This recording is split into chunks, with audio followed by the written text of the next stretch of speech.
The Trump administration has more sanctions in store for the Iranian regime as it touts a successful week at the UN. One America's Emerald Robinson sat down for an exclusive interview with the State Department's point person for Iranian affairs and has this report. You had been pushing for the E3 nations specifically to call out Iran for what they've been doing. Right. You got that this week at the United Nations. How significant is that for them to say Iran is to blame? It's really significant because when the president left the deal in May of last year, there was a lot of press reports about the transatlantic alliance has been fractured over this deal. We thought the press overstated our differences because the E3, the UK, France, and Germany, they don't want Iran to get a nuclear weapon, and neither do we. We have a disagreement about the Iran nuclear deal. Yesterday, those three nations came out and not only said that Iran is behind the attacks on Saudi Arabia, they also said that we need a new and better deal to replace the Iran deal. And Boris Johnson said it's a bad deal. So these our friends, our European friends, have now come around to our position that the current Iran deal is insufficient and we need a new deal. So let's talk about that, because there's a whole different picture of Iran in this administration from the past administration. Like you said, the JCPOA largely just focused on the nuclear aspect. So first off, how close to a nuclear weapon is Iran?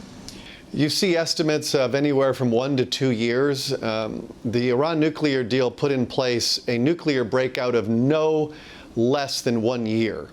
And so there's various estimates out there in the non-proliferation community. The thing that we look for is we would like to see a new deal that prohibits Iran from enriching uranium. If you look at half of the nations in the world that have peaceful nuclear power, more than half don't enrich. You don't need to enrich if you want to have peaceful nuclear energy. So what we say to the Iranians is fine. You can have peaceful nuclear power. You cannot enrich. The world's leading sponsor of terrorism should not be enriching uranium hexafluoride. But it sounds like you're actually more concerned about this state-sponsored terrorism that destabilizes the region, as opposed to perhaps the nuclear weapon aspect of that. Is that true? Well, we've seen a lot of bad Iranian behavior, not only since May, but over the last 40 years. Imagine that same country with a nuclear weapon. So we keep a very close eye on what you referenced about the nuclear breakout. How far out are they? They should never be less than 1 year. But we would like to make that issue completely go away, because if Iran can't enrich, then they're not able to develop a nuclear weapon. And so that's our policy. We want a new deal that has no enrichment, and that is the right policy we need to be promoting. And finally, after this time at the United Nations, you've got the E3 nations just saying that Iran is responsible. There needs to be a new deal. How do you see the next few months playing out? Well, yesterday was a big diplomatic win for the president, getting the United Kingdom, France, and Germany to agree that we need to put in place a new deal and to say that Iran is behind the attacks.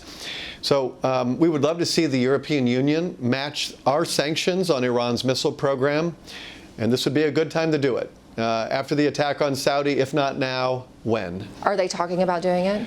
I've asked them. We put in place the request that we think the European Union should put sanctions on the people and the organizations that are behind Iran's missile program and its drone program.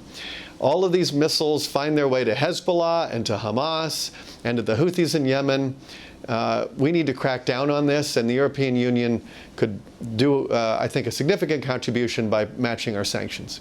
Interesting. Well, this is a different place than we were last year. It was. I know. We made a lot of progress, yes. Thank you, Mr. Hook. Thanks for having me on. Enjoyed it.